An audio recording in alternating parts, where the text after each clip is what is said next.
y'all? Welcome back to the van again. I'm the Vegan Van Man, and this is my Vanagon. Today's video, we're going to talk about some do's and don'ts in the van life, and maybe talk about how my permanent breakdown situation and how I might come out of that. But for now, you just saw me do a little time lapse of getting everything cleaned up and ready to go here, and I'm going to head up to Trout Lake, grab a shower at the community center, and then head over to Kitsilano, where I need to grab my chargers that I forgot there last night when I was doing a live stream on Sub FM. So yeah, until then, just stay tuned, and we're going to continue this at Kits Beach. Cheers. Whew. All right, here we are. Kits Beach, Vancouver. It's a beautiful, beautiful day. It's a crazy heat wave right now. Super hot. But yeah, let's get right into it. Do's and don'ts of van life. I'd say a big don't buy the first van that you find. Big one. Take your time, do your research, figure out what you really want out of the van life, what you need in general, like what you're going to need for energy, how comfortable you want to be, you know, all those type of things. The amount of storage, the amount of space, all that stuff comes into play when picking your vehicle, right? You don't necessarily have to go for the Westie. I'll get into other videos. It's a tough one. It's a tough road. So yeah, don't buy the first van that you come across. A big do? Definitely do go to the beach. Get out there. Get outside. Don't coop yourself up in your van. That's a big trade-off. It might be an adjustment period at first, but that's the biggest benefit, right? Is to put yourself out there more, to put yourself out there in the world, and to get out to these parks, to get out to these nature spots, to get out to cafes, to your local neighborhood, right? You start to utilize these public spaces in a different way, and you start to see them in a different way. You know, it's almost like your bedroom is your van, right? Where you get to sleep and eat and kind of have that comfort. And then the rest of the world is your living room, right? So you got to get out there to get internet and to get, you know, certain meals like a smoothie or whatever. You might have to get out there. So it's not a bad thing, right? And yeah, and you get to enjoy this awesome.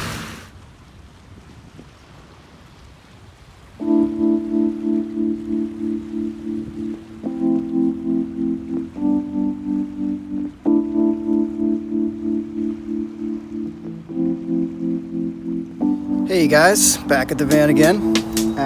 Just gonna keep blabbing here to the camera for a bit before I head off to No Frills to get some groceries and come back and cook. But while I still have some sunlight, I may as well keep talking away. Yeah, I'm hopefully gonna use this video and this series to motivate myself to get my van back driving again. I've literally been here in this spot, as you see with my neighbor here, JP, for going on 9 months, 8 months, 9 months, since last September, October. And it was tough at first, very, very tough at first. I mean, getting used to the east end of downtown in Canada, in Vancouver, can get pretty, it's tough in itself. You know, you see a lot of tough stuff in the east end downtown. Yeah, we'll have to talk about that later. But mainly what happened was I spent all of my savings at the time repairing my van from a flood. It was flooded, no kidding. Completely flooded in a lake outside of Toronto, in Ontario. And me and Jake, who I'll link at some point, I'm sure, link his Instagram, but he's another Vanagon head that I met in Toronto, and he helped me out. We went and rescued it. Oh my God, we did it! Sludge coming out of this thing is insane. Good God. Thank you so much.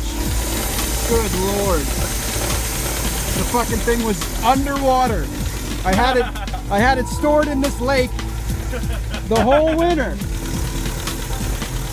Anything's possible. Fuck yeah, man. Holy shit. Unreal.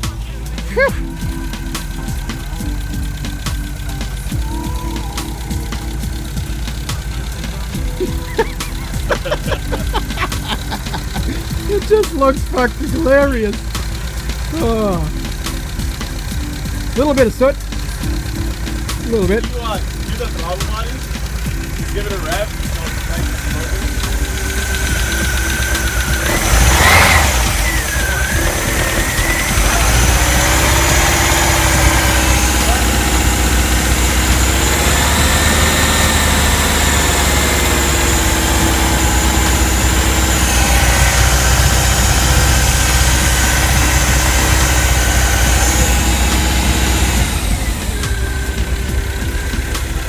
Unbelievable. I gotta take my truck.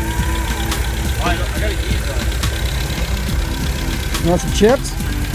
I got Rescued it out of the lake. Well, not out of the lake, but we literally had to get the water out of the engine. It took us hours. It's insane. Oh boy. Sorry. Got a cabbie over there blasting his radio. So yeah. Essentially, we rescued the van from being flooded. Got it running again, and what turned out to be a worst case scenario was the transmission. At first worked, but was flooded. I did my best to try to flush it out over a few weeks, and eventually the reverse just stopped working. And so I had to pay for a rebuild from the local guru mechanic, and it didn't work. I got out here barely, broke down 3 or 4 times, kept on all the fluid inside it kept on falling out. It slipped out of gears and bang all around. It was really scary, sketchy, but made it out here, made it to this spot luckily somehow, and have kind of been here regrouping ever since. I'm not really knowing if I want to keep this van or what, but it's become my home at this point. I mean, with the community of van dwellers all around me and RV dwellers, it's I've just become more at home here. But that's not necessarily. I don't want to be complacent, and I'm essentially squatting. I'm not really living the van life. I'm living the squatter life. But albeit it's in a Vanagon, and it's pretty sweet, and I love it. So, but yeah, it's time to get it fixed. I've got my eye on a few transmissions, so I'm going to try to get the best one I can, and literally I'm going to try to do it myself. I'm going to literally try to prop this thing out, drop the transmission, and swap it out myself. So we'll see how that goes.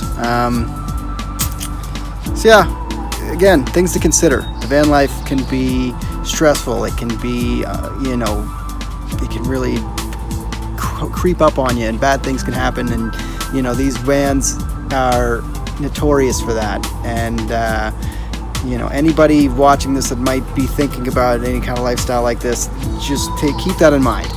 These vehicles are typically project hobby vehicles that do cost a lot of money in the end, and and even when you're doing the work yourself, and they're not perfect, but they do have that cool factor. So hey, if that's what you're into, that's what you're into. And the way the space is designed, the amount of room you get for such a small van that still fits in a parking space, it's pretty sweet. You couldn't really ask for more.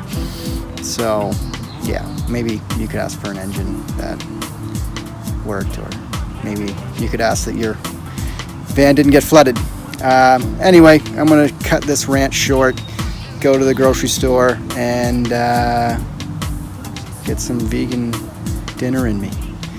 Vegan Van Man signing off. I'll keep you posted. I'll just keep these videos coming every few days, I guess. I don't really know. I'm kind of thinking of different series. I'm going to try to do a life story and give you the background as to really why I'm here. It's just a sad one, and it's going to be kind of graphic of a story. Honestly, I've wanted it to be out there in the public for a long time. I don't think the news outlets, nobody's really knows the full story of what happened to my mother aside from me and my father and the rest of my family members. So it'd be nice to kind of let people know that this happened. I don't know, for closure, for just because it's so it's pretty outrageous. It's an outrageous story. So, yeah, we'll save that for another one. Vegan Man signing out. Please like, subscribe. Check out soundcloud.com/wokeup or facebook.com/wokeup. That's my DJ duo with Nicola back in Toronto. Shout out Nicola. And check that out. I'll leave a link in the description. And my Instagram at Vanagon Travels. Might have to change it to Vanagon Van Man now, but for now, it's Vanagon Travels. Peace out.